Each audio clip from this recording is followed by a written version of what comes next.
রাজনীতি কর্তৃত্ববাদী নয়, রাজনীতি প্রভাব বিস্তারের নয়, রাজনীতি আধিপত্য প্রতিষ্ঠান নয়, রাজনীতি সেবা। আমার আহ্বান একটি, নেতা নাই, আদর্শ রয়েছে। নেতা নাই, যোগ্য নেতৃত্ব রয়েছে তারেক রহমান। নেতা নাই, আপনারা তার আদর্শের সৈনিকরা রয়েছেন। সবার আগে দেশ। শিক্ষা হবে একটা, তবারক বিতরণ নয়।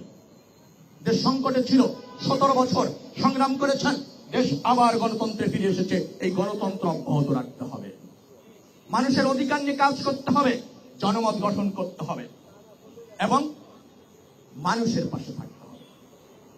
রাজনীতি কর্তৃত্ববাদী নয়, রাজনীতি প্রভাব বিস্তারের নয়, রাজনীতি আধিপত্য প্রতিষ্ঠান নয়, রাজনীতি সেবা। সেভাবে জাতীয়তাবাদী দল কলাবাগান থানার নেতৃবৃন্দের প্রতি আমার আহ্বান থাকবে, সংকট এখনো শেষ হয়নি। রাজনৈতিক দুর্বৃত্তায়ন রাজনীতির নামে এখনো চলমান। ক্ষমতায় একসময় যারা ফ্যাসিবাদী প্রতিষ্ঠিত করেছিল তারাও সজাগ, নতুন করে যারা ফ্যাসিবাদী হয়ে রাষ্ট্র ব্যবস্থাপনায় যেতে চায় বা করতে চায় তারাও সজাগ। বিএনপিকে আমি প্রায় বলি, কোনোদিন দেশের জন্য ক্ষমা চাইতে হয়নি দেশের জনগণের কাছে, কারণ বিএনপি সবসময় জন আকাঙ্ক্ষা ধারণ করেছে, জনগণের পাশে থেকেছে, রাষ্ট্রের প্রয়োজনে রাজনীতি করেছে, সেই দল বিএনপি।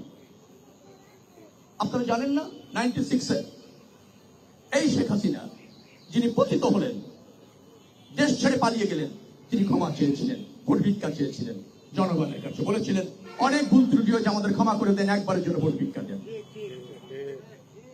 এবার নির্বাচনের আগে জামাত ইসলাম প্রকাশ্যে বলেছে 47 থেকে এই পর্যন্ত যা যা ভুল করেছে সব ক্ষমা করে দেন, একবার ভোট দেন।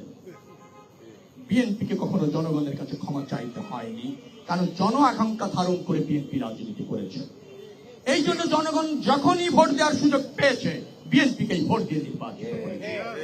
এই সরকার জনগণের ভোটের ব্রুট মেজরিটির সরকার।